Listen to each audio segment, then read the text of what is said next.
Hello, everybody. We are going to do a little bit of a different format this evening. There's been some very interesting news coming out of the UK recently, all about threatening citizens over online posts. We will come after you. And indeed, the UK is getting really nasty with the whole free speech and misinformation and disinformation and threats. I mean, there's some good memes coming out. So I wanted to look at this article and describe what's going on in the jurisdiction of this, because they have actually been threatening international citizens like Americans with the freedom of speech over their online posts too. We will come after you, which is wild. And here's the guy in England, and there's some interesting things that he has to say. His name is Mark Rowley. And he threatens to extradite and imprison American citizens over online posts. Now, granted, there is this really nice community note here over on X. Contrary to the commissioner's words, the UK cannot seek the extradition of US citizens unless the alleged crime is a crime in both countries. The Supreme Court has repeatedly held that the First Amendment's free speech protections includes protection of hate speech. Although, that may not be true as much as we think it is anymore. So, there's a couple problems with this, and one of the problems I'd like to point out is with Julian Assange, because what Julian Assange did was not a crime in any of the countries that he was in when he did it. It's not a crime in Australia. He's an Australian. Julian Assange was persecuted by the United States unilaterally. And it was, again, it was a criminal case, right? Because it was Assange that was somehow hurting the public. And the government, stepped in and said he can't do that and we're going to prosecute him. Resulting in, oh my God, so much pain and suffering for so many people, at the expense of so many people, and least of which the taxpayers, which we know there are no taxpayer.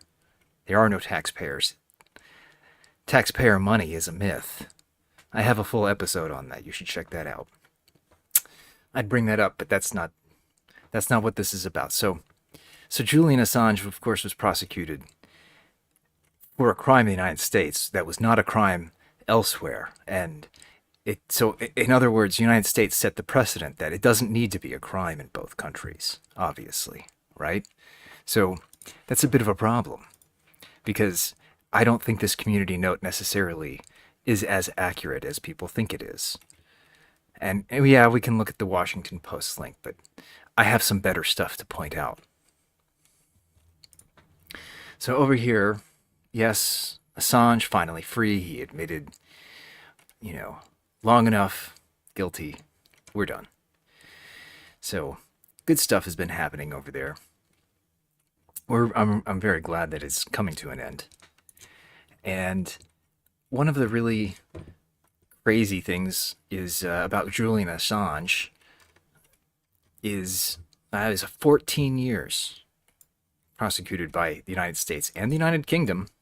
Okay, keep in mind that there was nothing that he did wrong in the United Kingdom. Again, it was only a crime in the United States. And was it really a crime even in the United States? We'll see. So one of the most interesting things that we can say about the Julian Assange case is the 11th Amendment of the Constitution. Okay, well, before we even get there, because that does protect him, the judicial power of the United States shall not be construed to extend it to any suit in law or equity commenced or prosecuted against one of the United States by citizens of another state or by citizens or subjects of any foreign state. And this protects Julian Assange. So here's what they had to say. We will throw the full force of the law at people. And whether you're in this country committing crimes on the streets or committing crimes from further afield online, we will come after you. Talk to me about that, because we have seen some high-profile figures whipping up the hatred. You talked about it in there with the officers, in fact, about this being added to by online commentary. I mean, I'm even thinking of the likes of Elon Musk getting involved. What are you considering when it comes to dealing with people who are whipping up this kind of behaviour from behind a keyboard, maybe in a different country? Being a keyboard warrior does not make you safe from the law. You can be guilty of offences of incitement, of stirring up racial hatred. There are numerous terrorist offences regarding the sort of publishing of material. All of those offences are in play if people are provoking hatred and violence on the streets, and we will come after those individuals just as we will physically confront on the streets the thugs and the obs who are causing the problems for communities. That's what he had to say. That's the threat. Okay. And of course, when they go after people to extradite them, what they're actually doing is also extending their power into and through the United States to use the United States to go after the people to extradite them. So it's actually the governments working together. Again, they're not governments. They're United Nations member states, which is a corporation. They're corporations. We'll get into that. There's some really interesting stuff that I have, so stay tuned. So the 11th Amendment is technically, it protects Julian Assange, right? The judicial power of the United States shall not be construed to extend in any suit in law or equity commenced or prosecuted against or by citizens or subjects of any foreign state. Okay? Against, commenced or prosecuted against or by citizens or subjects of any foreign state. He is protected by this amendment. It's so clear. And this is one of the reasons why we can say that the United States doesn't actually abide by the Constitution. And we know that, actually, from Senate Report 93-549.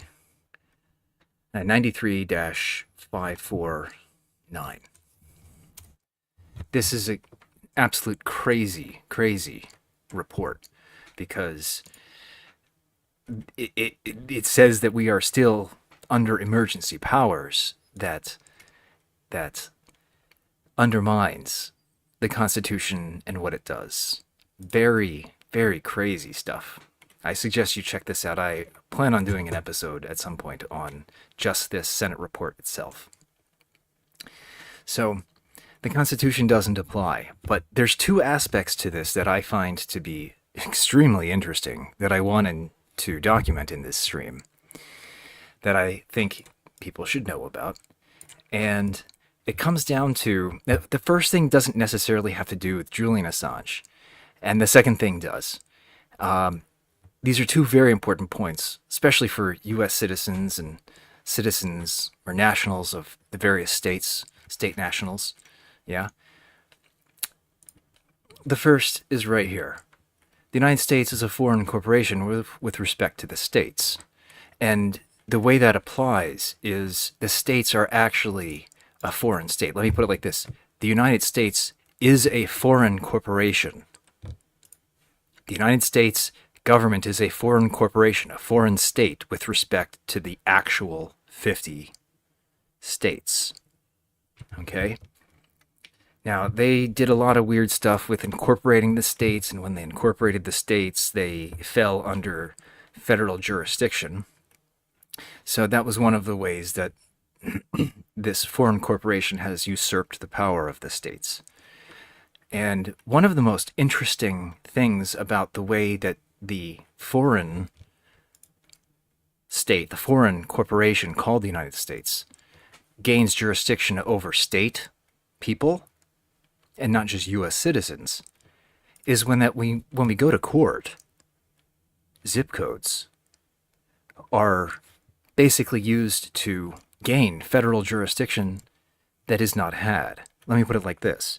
State courts are actually acting under federal jurisdiction. And I mean, we know this.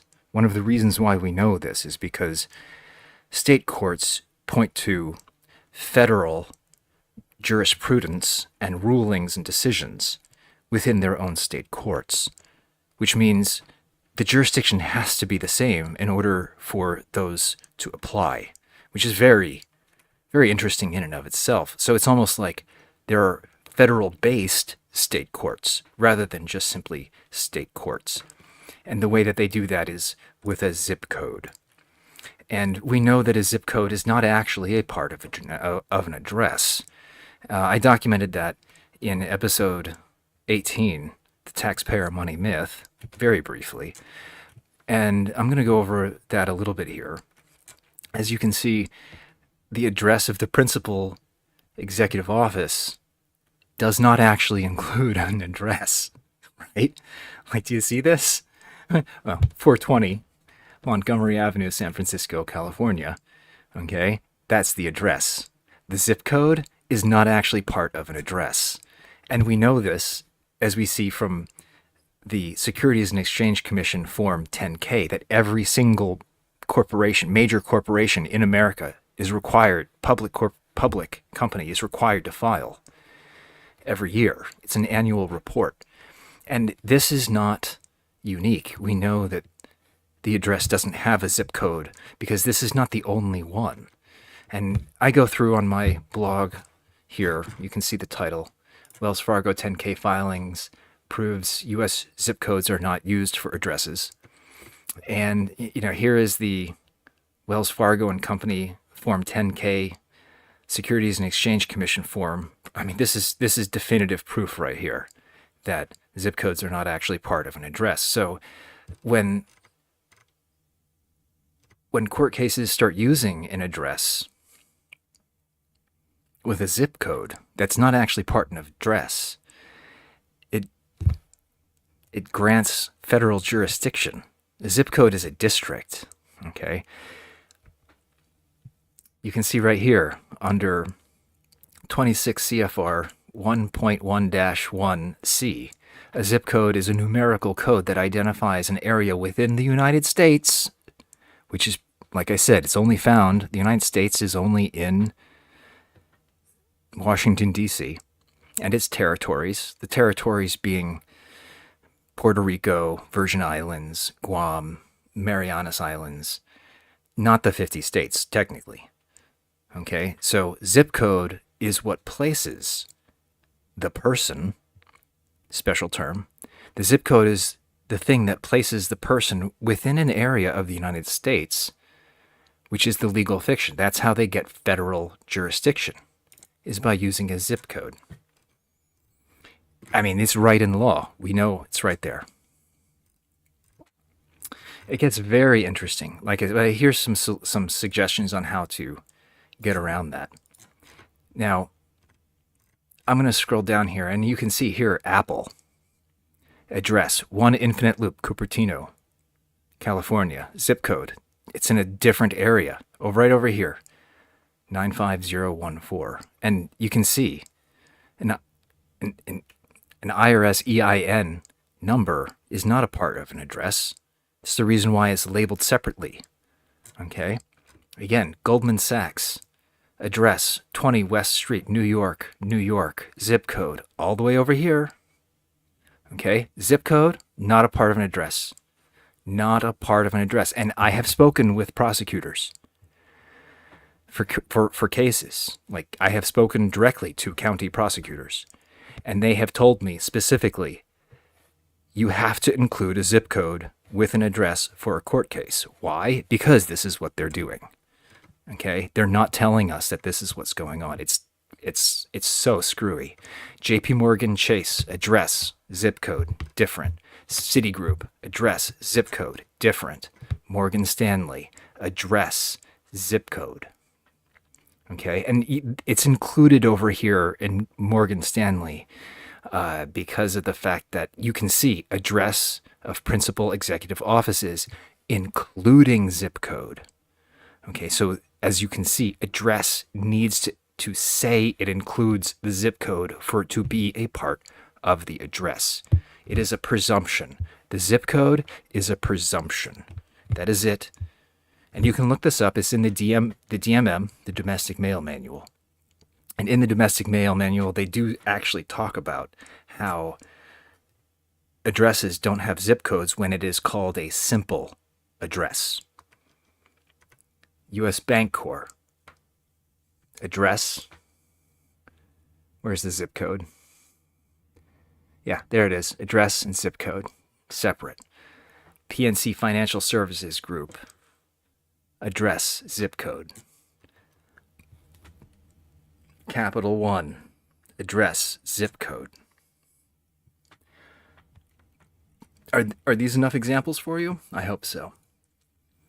So, one of the reasons why, that's one of the routes I wanted to go, because that's important for Americans to know that the courtrooms are screwing us over into federal jurisdiction using a zip code.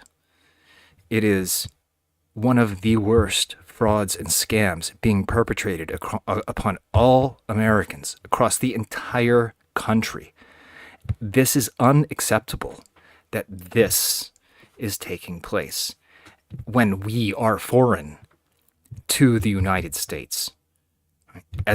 Unless we're in Washington, D.C. or the other 7 federal territory states, okay, we are foreign to the District of Columbia, United States. Now, let's apply this to Julian Assange.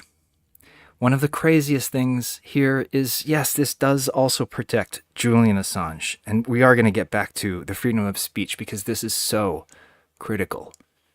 They don't need to have an actual crime being committed here in the United States for them to come after us. Julian Assange has proved that, as well as that the Constitution does not actually protect U.S. citizens as well as it doesn't protect foreigners from the United States. And one of the reasons why is because the United States is a United Nations member state. One of the reasons why that is so critically important is because you could say we are all being occupied by the United Nations, by our own governments as a UN member state. It is under the 11.3 Law of War Manual for belligerent occupying power. What happens with the United Nations is pretty wild, and I don't want to get too far into that, down that rabbit hole, although we are being occupied by the UN through our own governments as a belligerent occupying power under law of war, and we will get to that. So, one of the wildest things that I have found is here, in the Paris Peace Treaty of 1947, Article 78, Section 9A. As used in this article, quote, United Nations nationals, end quote, means individuals who are nationals of any of the United Nations or corporations or associations organized under the laws of any of the United Nations, which there is only one United Nations. And you could say, well, it's kind of like it's just calling out all the ones that are... No. The United Nations that are participating member states, that's any of the United Nations. We are being occupied, and they have made us global citizens since 1945. Now, one of the worst things about this is not actually just the first one, the first part of this. It's the second part that is so wackadoodle, cocky-paw. Cocky pop.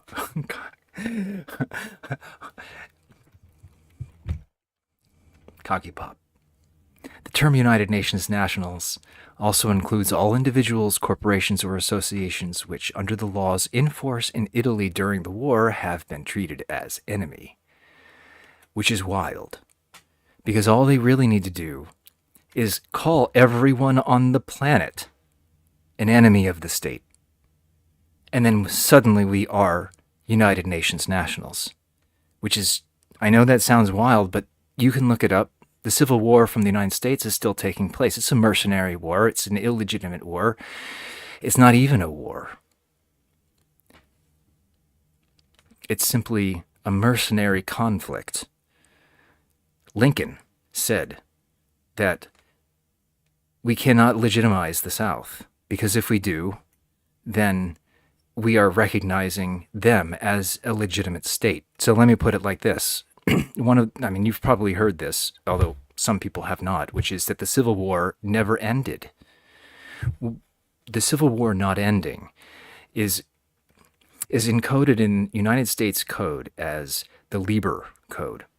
And the Lieber Code was modified under Trading with the Enemy Act and then subsequent revisions, such that if you were to use Federal Reserve notes, you are using and doing business with a foreign entity. And when you do business with a foreign enemy, you're a criminal. That's what they're doing. Which is crazy. But here's the thing. The United Nations took that same model and a whole nother magnitude happened with that. Okay, it's not just that because they did have real war, but what happened was the United Nations repurposed the belligerency of nations against the people. Everyone on the planet became World War II enemies, treated as the enemy.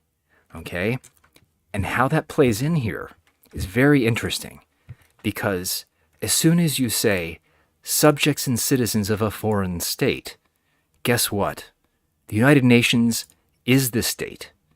And when you start applying the Constitution to the state being the United Nations and not the United States, but the United States as a subdivision of the United Nations, suddenly no one, my God, no one is foreign. Everyone is domestic as UN nationals. Everyone is domestic as UN nationals. Suddenly, the United States has jurisdiction over everyone on the planet because we are all domestic. I think that boggles my mind. That everyone has, we're already global citizens. We're already global citizens. What do you do with that, right? Well, the first thing you do is you stop using zip codes, because that grants jurisdiction to the United Nations member state called the United States. You see? Okay, so everyone's domestic as a United Nations national, and that's how they get around the 11th Amendment with Julian Assange. Okay, now keep in mind the UK doesn't have these kinds of restrictions, but they're still operating under the same exact rules of the United Nations, which means they can come after us. This whole idea of, it has to be an alleged crime. It has to be an alleged crime in both countries. No, Julian Assange there was no crime in another country. It was just the United States, right? So yes, the UK can actually technically come after American citizens for speech under UK law without actual crimes being committed in the United States. Okay, I don't actually believe that this context is really even that accurate, because they don't know. We have other places where the United Nations nationals are defined, such as in the Law of Peace, Volume 1, Department of Army pamphlet 27-161-1, pages 6-9. Courts decided this, by the way. This is decided in United States courts, okay? I'll read it for you. United States nationals who do not possess Italian nationality, but the nationality of a third state, can be considered United Nations nationals under the treaty, even if their prevalent nationality was the nationality of the third state.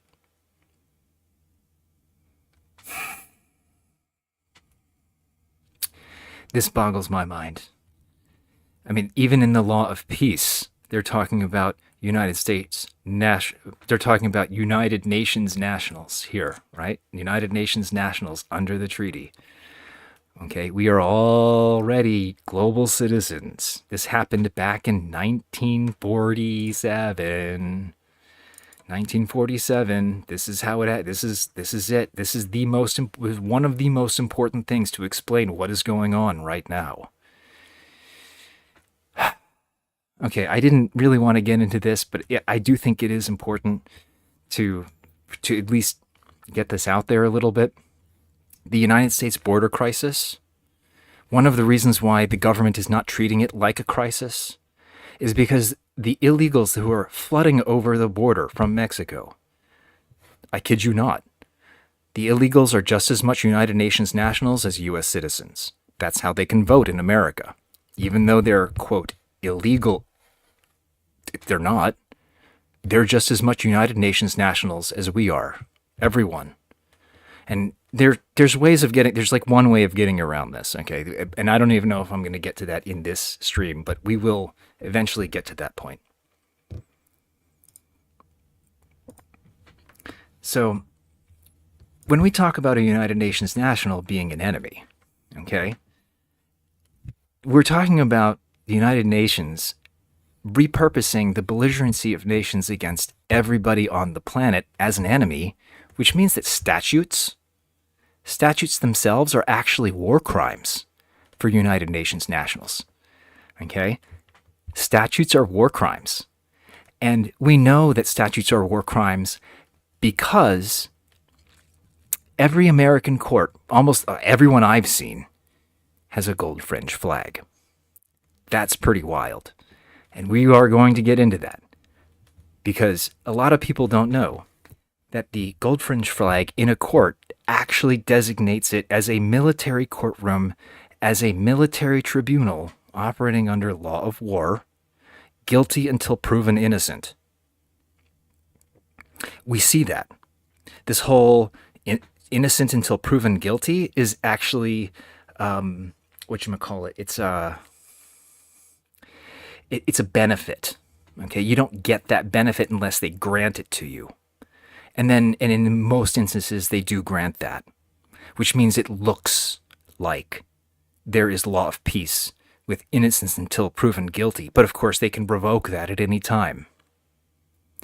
And we know that that's how they operate. I mean, just look at Julian Assange. I mean, they do this to a lot of people. Now, the only construction in law for the gold fringe flag, there's only one place, and I've looked at, my apologies, I have tried to find and source the fobs, gold, silver. I've looked for the eagle on the top as well. And if you know where in law those things are, I would highly appreciate anyone and everyone telling me, comments, either in the stream or below when this gets published, when it's done. Let me know where the laws are that define those things. We'd like to know. The one thing we do know is, well, the gold fringe flag, I am not sure that it is actually admiralty. I think that is a red herring. I do think that is a red herring. Now, I don't think, I could be true. I just haven't found the sources. So here's the proof that the gold fringe flag in a court means law of war, military courtrooms, military tribunals, that we are enemy war criminals from the Civil War as UN nationals, right? As we had covered, UN nationals. It's under Army Regulation 840-10, Section 3-2, B and C4. Admiralty is a red herring. And I will read this for you. So people who are listening, you will know that this is Army Regulation 840-10, okay, B and C4 under Section 2-3. It says, sizes and occasions for display. National flags listed below are for indoor display and for use in ceremonies and parades. For these purposes, the flag of the United States will be of rayon banner cloth or heavy nylon, trimmed on all three sides with golden yellow fringe, 1.5 inches wide. it will be the same size or larger than the other flags displayed or carried at the same time. There's a couple of other things about sizes and whatnot. Not important. Section C says, the flag of the United States is authorized for indoor display for each 1. Office, headquarters, and organizations authorized a positional color distinguishing flag or organizational color. And C4, military courtrooms.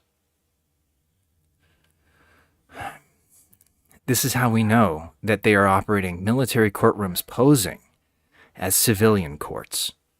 All American civilian courts, like I said, I've pretty much, the only thing I've seen is the golden fringe flag in regular courts.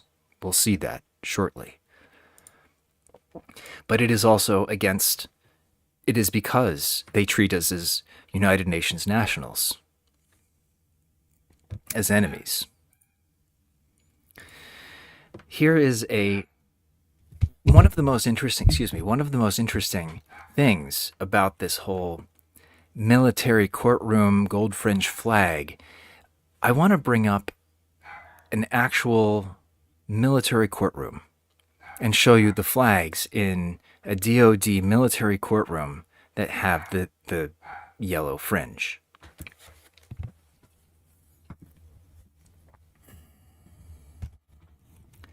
This is a mock courtroom, military courtroom, and as you can see, right here, we have flags, right? We've got some flags over here.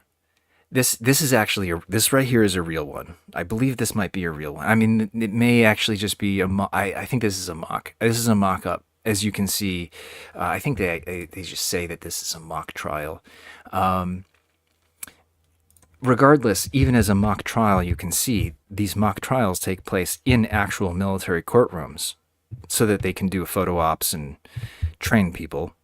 But as you can see over here, the American flag has a gold fringe and is exactly specified by Army Regulation 840-10, Section 2-3B and C4.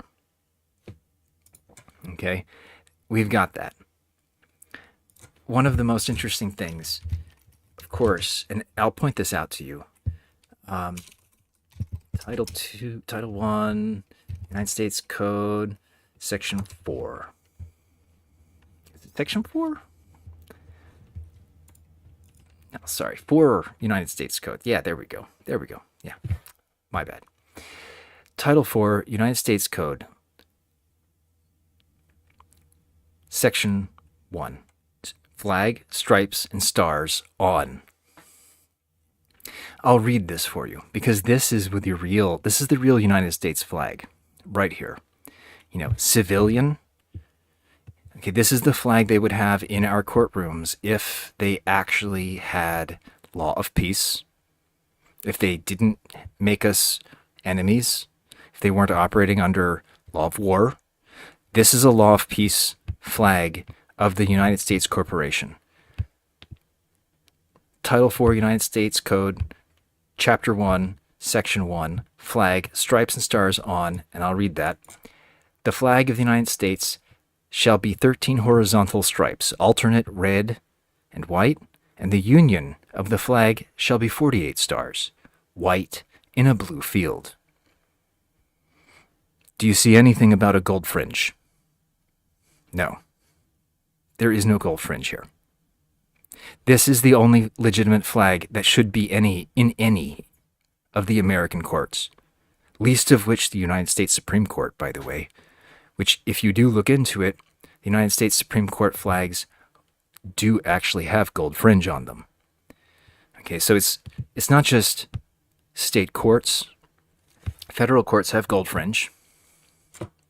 State courts have gold fringe. Appeals courts have gold fringe.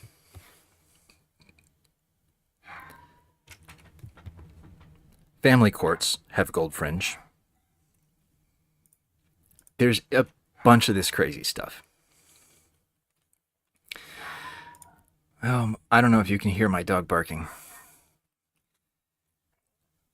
Let me see if I can get him to be quiet for just a second.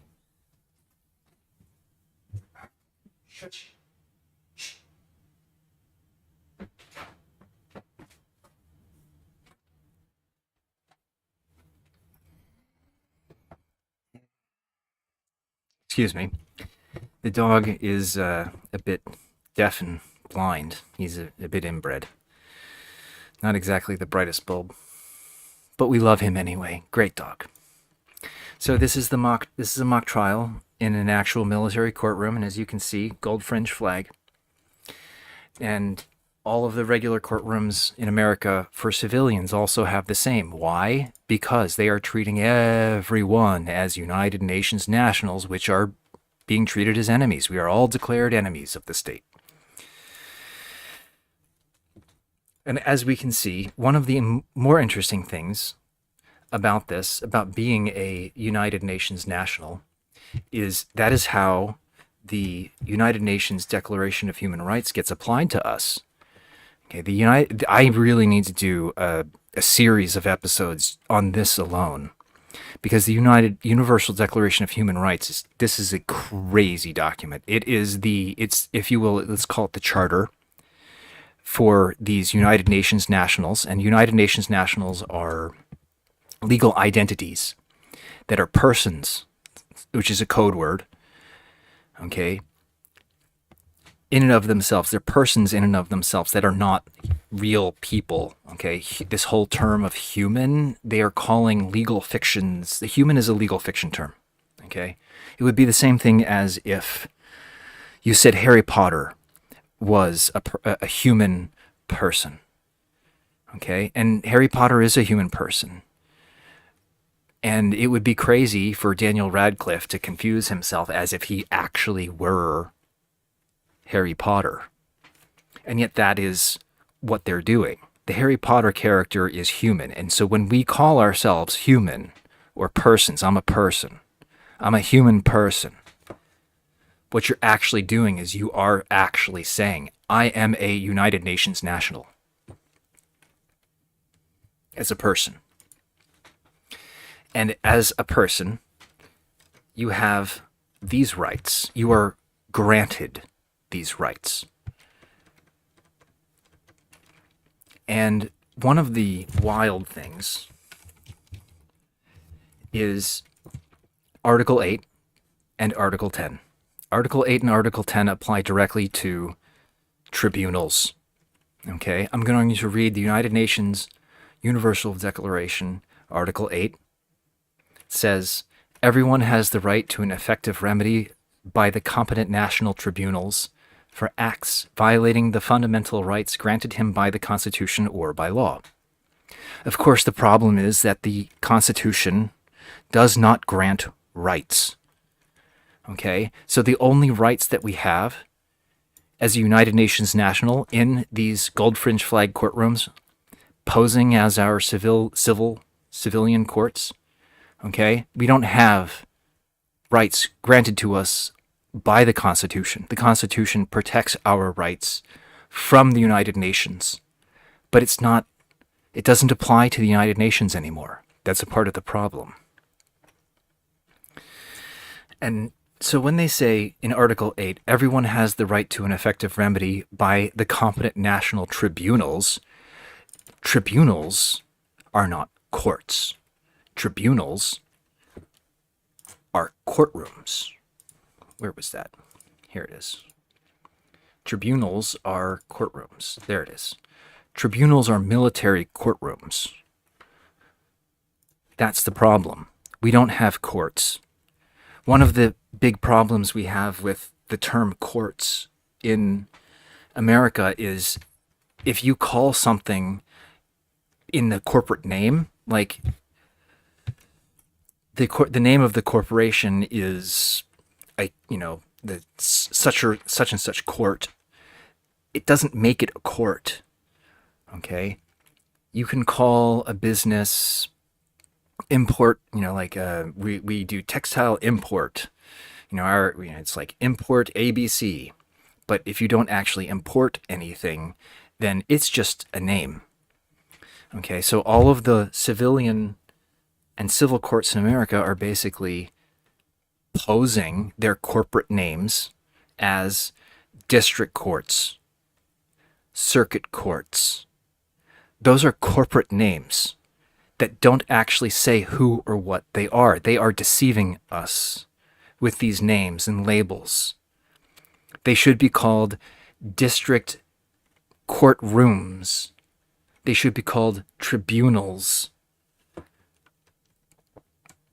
So Article 10 of the United Nations Universal Declaration of Human Rights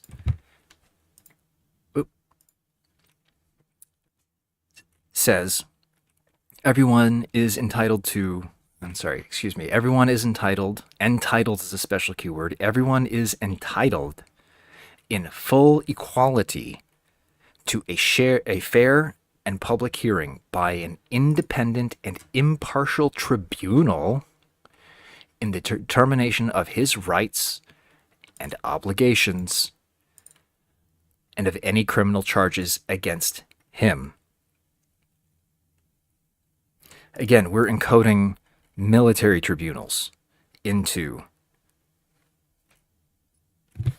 existence.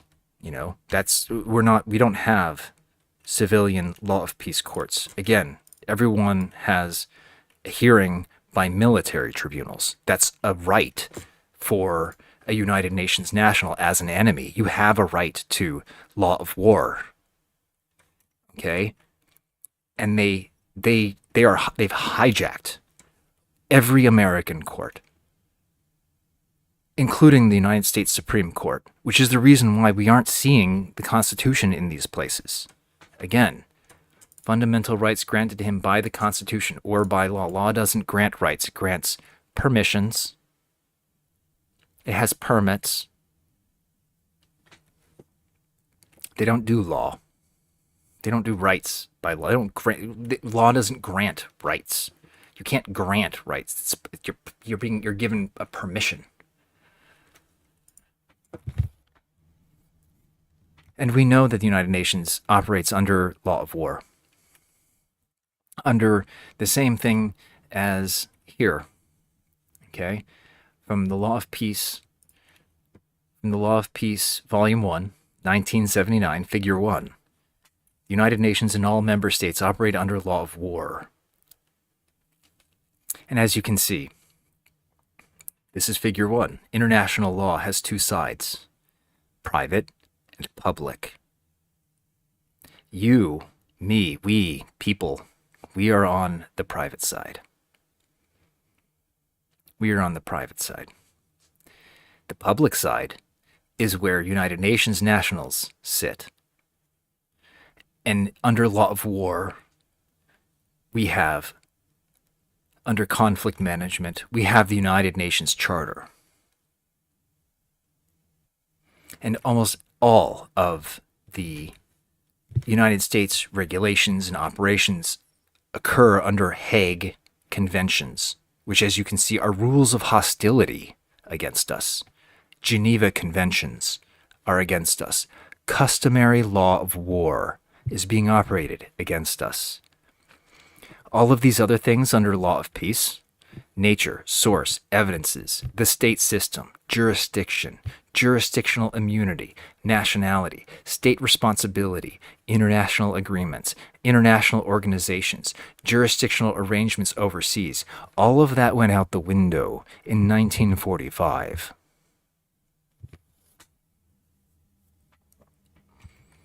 And I have the links on my x.com/Belisoful, Belisoful. I'm under heavy suppression. I would appreciate it if you were to go and subscribe. I have a lot of evidence there. I don't like to post a lot of stuff. I just like the sources. So how does this go back to speech? Because we all started with Police Commissioner in the UK, Mark Rowley, threatens to extradite and imprison American citizens. And as you can see, they have the authority to do that under the United Nations because everyone is a United Nations national. And there are very prominent people who are talking about this, like JP. Comedian, Awaken with JP. Awesome. I love this guy. He's fun. I mean, he's a little bit behind because I don't think he necessarily has this grasp of United Nations nationals yet, but he is going to get there. Everyone has to get there eventually if we are going to end human slavery on planet Earth. Thank you, Mark Passio. So, does this even apply in the United States? Do we even have the freedom of speech in the United States? Because can you be arrested for saying things in the United States? And that's when we have this recently happened. A defendant was hit with 558 days in jail for contempt after telling Michigan judge to kiss my Nicky. Okay. So over here we have Judge Cedric J. Simpson. And here you can see the American flag with a gold fringe. Let me show you. Again, gold fringe means military courtroom on us as United Nations nationals. And here is a civilian court with a gold fringe flag. What are they doing? And this just happened. So let me talk about what happened here. I'll read a little bit and then we'll get into it. A foul-mouthed defendant will be in jail for over a year after he told the Michigan judge to kiss my ASS in an expletive-laced outburst in court. A wild video shows. I'm not going to play it, but you can go on here and watch it yourself. Daryl Jarrell appeared before Washtenaw County Judge Cedric Simpson on Wednesday for a simple misdemeanor trespassing charge. But the judge was about to adjourn it, and he decided to sound off. I'm tired. It's the defendant, the guy said, "I'm tired of this state. I'm ready to leave this state as soon as possible," Jarrell said. "It's trespassing. I could technically leave and you guys could issue a warrant. As long as I don't return, you can kiss my ass," he rants. Simpson did not appreciate the swearing. Is ass really a swear? Everyone has one, right? Butts. This guy, I would like to see him arrested as quickly as possible. Cedric Simpson. He really is an evil person. Very evil person. He says, "You know what? No. I'm going to tell you what." He started. "F you," Jarrell interrupted. Simpson replied, "That's contempt. That's a 93-day misdemeanor." Simpson shot back. But Jarrell again said, "F you," to which Simpson ordered he be slapped with another 93-day misdemeanor. So as you can see, your speech in the wrong place is a misdemeanor already in the United States. You don't have freedom of speech. Now, you could say, well, he was ordered not to curse or that he didn't like it, but I mean, this is a part of the thing. If there is actual free speech that is protected by the Constitution, then you should be able to say basically almost anything in court, and it is okay because there is such a thing as freedom of speech. Saying F you to a judge, there is not a crime, and yet he got a misdemeanor for 93 days for saying things that he just didn't like what the judge, he just rattled off. And as the bailiff escorted Jared out of the courtroom, he continued hurling profanities at the judge 6 times, racking up a total of 558 days behind the bars. That's 6 consecutive 93 misdemeanors consecutive, Simpson told the court. The eruption reportedly stemmed from Jarrell being unhappy about his court date. But when Simpson attempted to explain that his attorneys had been unable to contact him, causing the delay, he became upset. The judge quickly moved on to the next case for defendant Keith Jenkins, whose jaw dropped to the floor in shock during Gerald's blow-up as he waited his turn on a Zoom call, the video shows. Jenkins remained speechless as Simpson introduced his case. How are you doing, Your Honor? How are you doing, sir? Jenkins, chuckling, politely asked. I'm doing great, Simpson responded with a laugh, and told Jenkins he was unbothered by Gerald's conduct. Why would he be bothered? Everything in this is about being respectful and pleasing the administrator, which Judge Simpson is. One of the things is, as soon as you say your legal name, when the judge asks, what is your name? State your name for the record. What happens in courts is that switches the roles of the judge and yourself. And so the state, as a court, becomes the beneficiary of the trust, the constructive trust that is created by the court case.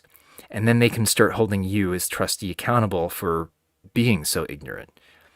So now over here we have basically free speech is a crime. Free speech is already a crime in the United States, according to Judge Simpson. There is no constitution, and these police officers enforce this in Washtenaw County. That's crazy that police officers would literally enforce illegal orders in contradiction to the Constitution. But this is what they're doing. This is how they're doing it. Gold fringe flag, military tribunals as UN nationals. Bingo. This is what's happening. Freedom of speech is already a crime in the United States. And given that freedom of speech is already a crime in the United States, in many ways, also misinformation, disinformation, and malinformation is becoming a wedge issue. It's becoming a thing, a problem in the United States as well, being prosecuted against people. Freedom of speech is being corrupted across the United States. There are some cases, I just didn't bring them up here for this. I just wanted to do an impromptu little thing for everybody. And thank all of you for subscribing and being a part of this journey. Thank you so much for joining me and learning and being open to these ideas that they have already taken over so much. Because information is important. Words are important. You are important. And with that said, thank you, everybody.